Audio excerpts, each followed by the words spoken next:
Hello, welcome to my mini blog.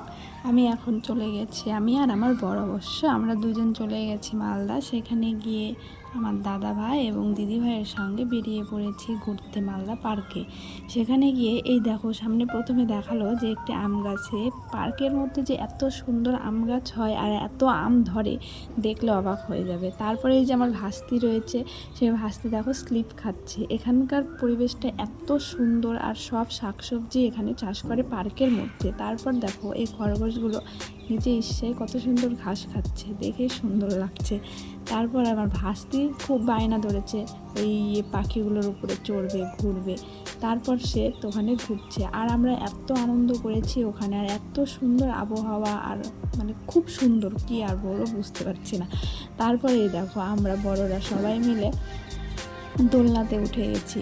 দোলনা বলতে এটা দোলনা নয়, আবার দোলনার মতো, মানে নৌকা আর কি। নৌকাটায় একদম উঁচুতে ওঠে, আর সেটাতে উঠেছি। দারুণ মজা হচ্ছিল, সবাই মিলে মজা করছি। তারপর এই দেখো দুই একটা আমরা ফটোও তুলেছি। যদি ভালো লাগে